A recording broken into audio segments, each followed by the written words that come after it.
Welcome to my YouTube channel, Sushantreddy. Every week, I present my life lessons in sales, human psychology, and wealth creation from an entrepreneur's perspective. In episode 4, I talk about the most important aspect of wealth creation, that is leverage. We start by understanding what leverage is, move to the why and the how of leverage.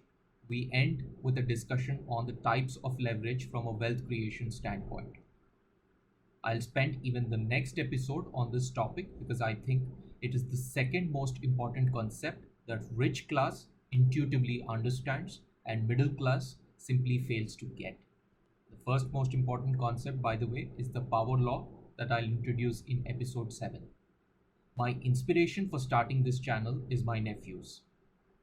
I wanted to document my learnings and pass it on to them in the form of these videos. By the time I got to this 4th episode, I feel this is also the best thing I could do for myself. I get to read, analyze, and write about some brilliant minds like Naval Ravikant, Howard Marks, Charlie Munger, Marcus Aurelius, and life just seems much more exciting and beautiful while I'm doing this. So a big thank you to all these guys. A quick recap. We started with the SLAP formula for wealth creation, which is a combination of specific knowledge, leverage, accountability, and patience. In the last 2 episodes, I discussed specific knowledge. Now let's get down to understand the second component in this formula, that is leverage. In the first episode, I gave an example of a seesaw where you're trying to lift something heavy with your own body weight. You don't succeed initially until you find another seesaw where the beam is much longer than the earlier one. You suddenly lift the heavy object with your own body weight. Nothing inside you has changed. You just accessed an external resource that increased your lifting force. Archimedes, a Greek physicist and philosopher, discovered this principle around 2200 years ago. His famous quote is, "Give me a firm spot to stand on and a stick long enough, and I shall move the earth." While he defined this concept from a physics perspective, this is one of those powerful first principles that is applicable in every walk of life, from work to relationships to health, wealth, you name it. Robert Kiyosaki, the author of book Rich Dad and Poor Dad, has given a simple definition for leverage. Leverage is an ability to do more with less. So whenever you're doing more with less, observe that there is a leverage at play. That takes us to the next obvious question.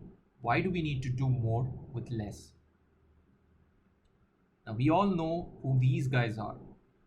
You know why they're called superheroes? Because they have unlimited access to resources that give them superhuman ability. Resource could be time, like Captain America, who's much older than his biological age, or Doctor Strange, who controls time. Resource could be strength, like Thor and Hulk, who have infinite levels of physical strength. It could be knowledge and capital, like Tony Stark, the Iron Man, who's a genius and who's also super rich. Unlike these superheroes, all of us have limited access to these resources. Limits can change from person to person, but resources are still finite. When we effectively combine our resources such as time, relationships, capital, knowledge, and strength, we generate an output which is valuable to our society. And society pays us for that value. But since our resources are limited, the output that we generate is also limited. Now imagine I become friends with Avengers who lend me some of their strengths. Suddenly I'll be able to generate incredible levels of additional output, and well, who knows what I can become with all that additional power. Yuval Noah Harari, in his book Sapiens, explains that civilization has made huge advances whenever humans used leverage. Some forms of leverage include stone weapons, fire, language for its ability to connect people, religion for its ability to mobilize people with the same set of beliefs, agriculture for its ability to make people settle down and build cities, and money for its ability to exchange value in society. While all these examples are from history, let's look at some common examples of leverage in our day to day lives. Mortgage. We leverage our existing income to get additional capital from a bank. We put in 20% and the bank finances 80% of our home loan. So we are leveraging our own capital 4 times to purchase a house. Teamwork. It is very common to work with colleagues from different departments, verticals, geographies to complete a project. We leverage skills of our teammates to get the job done. Investing. When you invest in a stock market, you're leveraging the management skills of the company that you've invested in to generate superior returns on your capital. A maid. We leverage time of a maid or a nanny to save our own time and effort doing household chores. While these are obvious forms of leverage most of us use and identify, there are some uncommon, subtle, and powerful leverages that most of us ignore. Books are an outcome of great people who devote a year or two of their lives writing them. Imagine how difficult it is to sit with a Bill Gates or a Jeff Bezos or a Barack Obama to listen to their experiences. Thankfully, mankind has invented books. By leveraging books, you can read about their experiences firsthand, narrated or written by them. They are so invaluable, yet only a few people actually go out, buy, and read these books. Positive habits done every day give us an enormous leverage in life. Consider this: a person drinking just 1 can of cola a week consumes a whopping zero point 0.5 tons of sugar over 50 years. Imagine the leverage a person has who has this one single habit of staying away from sugar drinks. One habit can change the way you look, feel, and experience life over 5 decades. So, habits are extremely powerful form of leverage. When you give at every opportunity, you create a network of people who are ready to help you when you're actually in need. Positive actions have a great leverage effect that most of us don't realize. We live in a world full of distractions. While internet is one of the greatest gifts to mankind, most of us are not using the internet. Instead, we end up being used by the internet. Controlling our mind and thoughts with meditation is another powerful form of leverage available to us in our daily lives. Let's go to the next section and see how leverage works.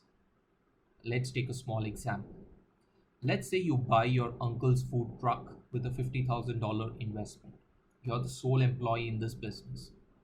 The inputs to run this business are groceries, gasoline to run the truck, and the most important input, your time.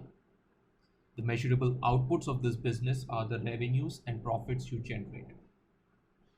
If we draw inputs versus outputs, you will see that outputs grow in a straight line with inputs. As you put in more, you get a proportionate increase in outputs. Notice that this line flattens out after a point. That is because you have exhausted one key input, that's your time. You can only put in 12 hours a day, and once you reach 12 hours, you can no longer generate additional output. Now let's assume you convince your friend to join your business. You ask him to run a food truck for the remaining 12 hours. Now you're effectively running 2 shifts. You are managing the first shift and your friend is managing the second. In this scenario, you will see a line that is steeper than the earlier one. Even though your inputs in the business are the same, your output is more because of the efforts of your friend who joined your business. This line extends further than the earlier one, but eventually flattens once both your times get exhausted. Even if you run a food truck 24 hours a day, you will reach a limit on the output you generate. In scenario 3, let's say you take a bank loan and lease a second truck and hire more employees in another part of the city. Now your output has increased further because both your trucks are generating income. And finally, in scenario 4, You set up an online presence, start a cloud kitchen, and start home delivery service. In this scenario, you're not only serving people who come to the truck, but also people who are ordering from their homes. Suddenly, demand has increased many-fold. Now you'll see that the line has become steepest and it extends much further until it starts to flatten out. In each of these scenarios, you're increasing your outputs for the same amount of input, which is your time. If you draw a vertical line that cuts the x-axis, notice that for the same input, you progressively generated more output in scenarios 2, 3, and 4. In scenario 2, where you hired a friend, you basically used labor as a form of leverage. In scenario 3, where you took a bank loan to lease a new truck, you used capital as a form of leverage. In scenario 4, where you took your business online, you used technology as a form of leverage. The combination of all three has given you a significant increase in output for the same level of input. Fundamentally, there are three forms of leverage from a wealth creation perspective. The first one is labor, where you have other people working for you. Then you have capital, where you have others' money working for you. Then you have a product, where you have a product that can be infinitely replicated at zero cost working for you. We'll look into these three types in much more detail in our next episode. When I mentioned at the start of this episode that middle class just doesn't understand leverage, I was referring to the relationship between inputs and outputs. In middle class homes, we are taught from childhood that you need to work hard to become wealthy. We are taught to respect a person who's working long hours. This is because middle class families are used to creating wealth via employment. And in most forms of employment, inputs are tightly coupled with outputs. The secret of leverage is that it decouples your inputs and outputs. With leverage, you can work 5 hours a week and still make more money than a person working 70 hours a week. If you look deeper into what people like Warren Buffett or Robert Kiyosaki have to say on wealth creation, you will notice that they're essentially referring to the power of leverage without using that term. To summarize, leverage is to get more from less. We need leverage because we have finite resources in life. Leverage decouples inputs and outputs and produces disproportionately large output for a relatively small input. Labor, capital, and product are the three forms of leverage. Thanks for watching. For weekly videos, you can subscribe to my channel or to my newsletter on sushantreddy.com. Until next week, stay